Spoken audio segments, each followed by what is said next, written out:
Hello नमस्कार, खूप मनापासून स्वागत आहे आणखी एका नवीन रेसिपीमध्ये। आज आपण बघतोय टिफिन सेंटरला जे मिळतं ते इन्स्टंट सांबार फक्त 10 मिनिटांमध्ये मस्त टेस्टी साऊथ इंडियन पद्धतीनं सांबार तयार होतं। तर चला बघूया कसं बनवायचं ते। एका छोट्या कुकरमध्ये मी 3-4 छोटे कांदे घेतलेले आहेत आणि 2 मोठे पिकलेले टोमॅटो घेतलेले आहेत। ते रफली असे चॉप करून घेतले, मोठे मोठे कट करून घेतले। त्यानंतर 2 हिरवी मिरची या प्रकारे मोठे तुकडे करून घेतले आणि आता 6 ते 7 लसणाच्या पाकळ्या। त्यानंतर 1 चमचा लाल तिखट, 1 चमचा धने पावडर आणि चवीपुरतं मीठ घालायचे।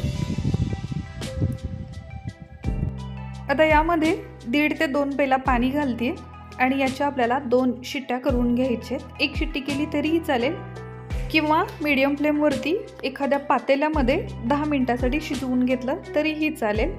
तर आता याच्यात 2 शिट्ट्या मी करून घेते। इथे 2 शिट्ट्या झालेल्या आहेत।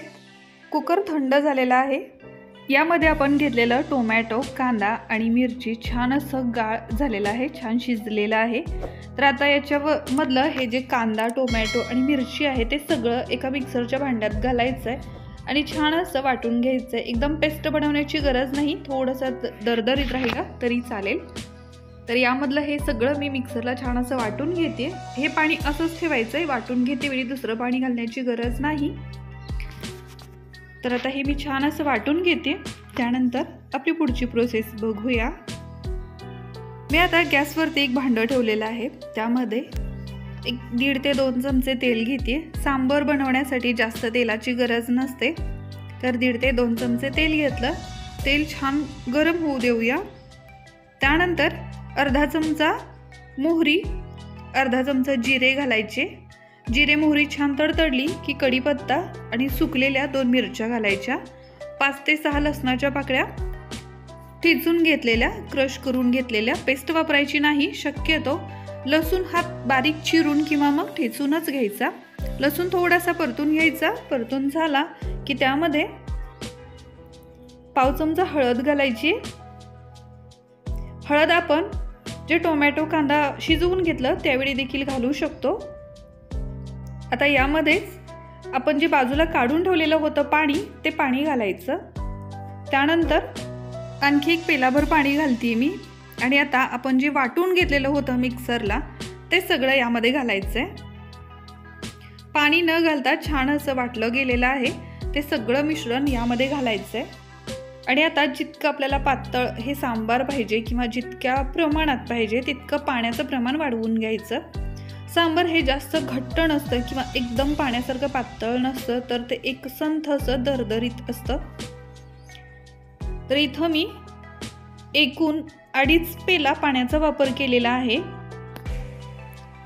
आता याला छान अशी उकळी येऊ देऊया। यामध्ये 1.5 चमचा मी सांबार पावडर घालते। कोणतीही सांबार पावडर तुम्ही इथं वापरू शकता।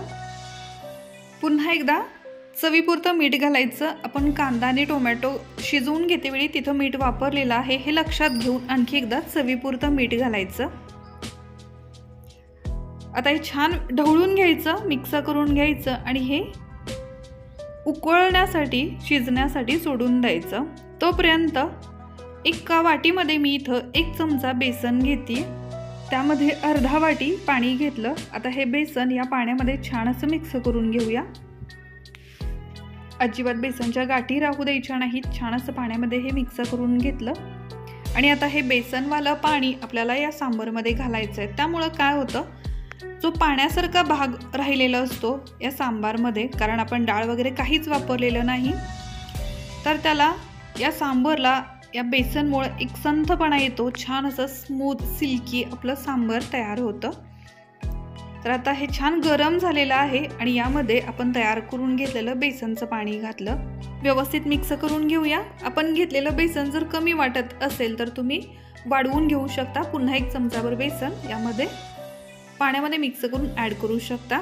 त्यानंतर एक छोटासा गुळाचा खडा घेतला आणि थोडीशी चिंच देखील घातलेली आहे। टोमॅटो पुरेसे जर आंबट नसतील तर चिंच वापरा, नाहीतर चिंच वापरण्याची गरज नाही। टोमॅटोमुळे छान असा आंबटपणा या सांबारला येतो। आता पूर्ण 10 ते 12 मिनिटापर्यंत छान हे सांबार उकळू द्यायचं आहे. जितकं छान सांबार उकळतं तितकी त्याला छान टेस्टी अशी चव येते. तर मीडियम फ्लेमवरती पूर्ण 10 ते 12 मिनिटं हे सांबार असंच आपल्याला उकळू द्यायचं आहे, शिजवून घ्यायचं आहे.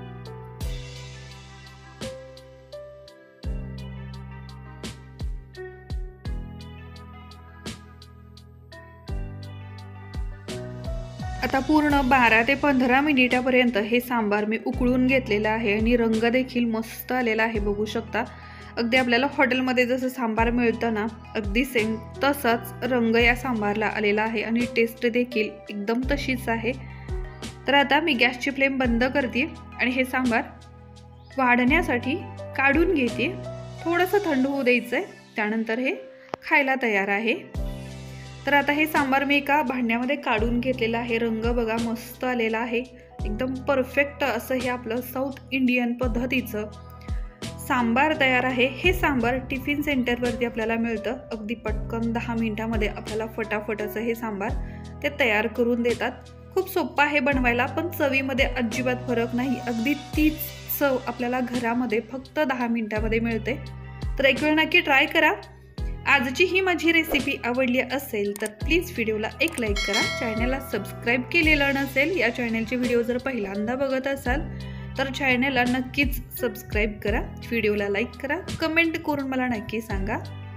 थँक्यू.